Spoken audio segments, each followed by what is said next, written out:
the D.C. cops want help.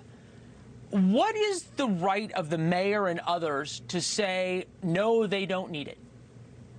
Last time I checked, Leland, we're in a democracy, so that's the right of the mayor and the people to say that. I mean, D.C. actually is not part of our democracy, right? The people of D.C. have been disenfranchised for a long time. That's a whole separate discussion that we don't have time for tonight about home rule and control by Congress and the fact that they don't have members of Congress, et cetera, et cetera. But Trump has the right to do this, so we've agreed on that.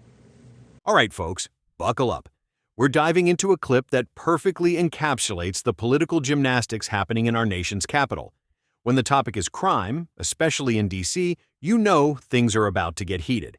We've got Mehdi Hasan and Leland Vittert sparring. And let me tell you, some of these arguments are so twisted, you'll need a chiropractor just to listen to them. Let's hit play and see what kind of rhetorical contortions we're up against.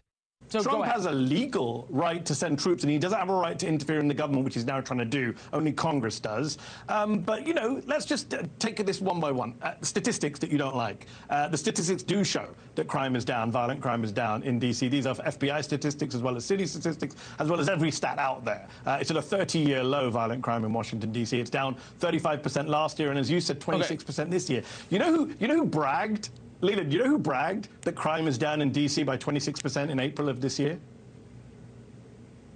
I'm sure you're going to say Trump did, but I have no idea. Trump did, yeah, Trump did. They took credit. They said, "Look, crime's down." Ken Martin, look, his acting attorney. No, it's important because when they wanted to show the statistics in their favor, they did. Look, it's down. Crime is down in D.C. Homicides are down in D.C. I think, Mehdi, you're making a mistake here because you're making a mistake here because it doesn't matter whether it's up or down. It was at a high and out of control during the pandemic. Yes. Whether it's up or down is irrelevant. The fact of the matter is, it still happens. Hold on. Did he just say whether crime is up or down is irrelevant because it still happens? That's like saying whether your bank account is growing or shrinking is irrelevant because you still have money in it.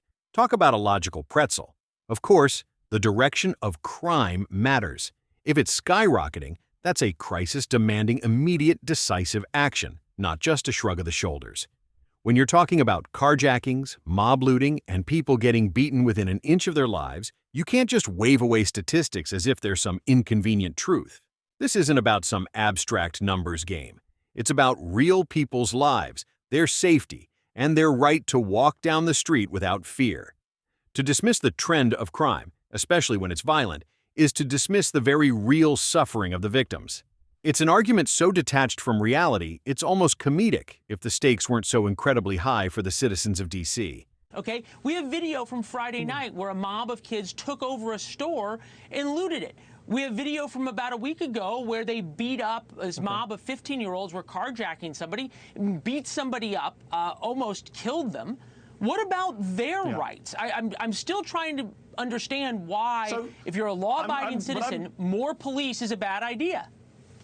But it's not more police, right? It's the National Guard. Fire more police. Did you know that the Trump administration just cut $20 million in security funding to D.C., which is weird because apparently crime is out of control. When you say it doesn't matter whether it's up or down, it does. Some of us believe in truth and facts. When you say, you know, crime should be stopped, of course crime should be stopped, but this is not the solution. Are you planning, or is Trump planning to send the National Guard to every city? Is he going to send it to Aurora, Colorado, which has a Republican mayor and a higher crime rate, violent crime rate than D.C.? Is he going to send it to every city? This is not sustainable, Leland. You're smarter than Donald Trump. He sends it to St. Louis.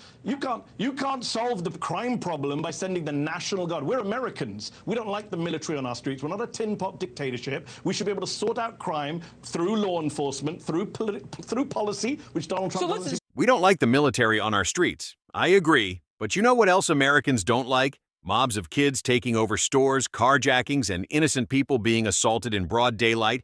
We don't like feeling unsafe in our own communities either. When traditional law enforcement is overwhelmed, underfunded, or hamstrung by policies that prioritize criminals over victims, what exactly is the policy solution? Just let the crime wave wash over our cities? Is that the progressive dream? Sometimes you need to bring in the big guns to restore order, especially when local authorities are struggling. It's not about being a tin pot dictatorship. It's about ensuring public safety. If your house is on fire, you don't argue about whether the fire department is militarizing your lawn. You want the fire out. And right now, many of our cities are definitely feeling the heat. So let's put the National Guard aside. Let's put the National Guard aside. What's wrong with having? I'm not. I'm not going to put the National Guard aside because it's quite important. It's at the core of this. This is about Trump wanting to do a power grab. This is about Trump's obsession with the military. You can pretend it's about. You think it's because Trump cares about crime in D.C. Really? Because I remember Donald Trump on January the 6th, 2021, not giving Mehdi, oh, come on. Now verb January 6th. Okay, sorry, Mehdi, no, Mehdi, come on. Let me finish my point. This is a short segment. I know you said that. 150 police officers got hurt. Hold on. You gave Bill O'Reilly a lot of time. Let me give an answer. I'm here for much shorter time. Let me speak.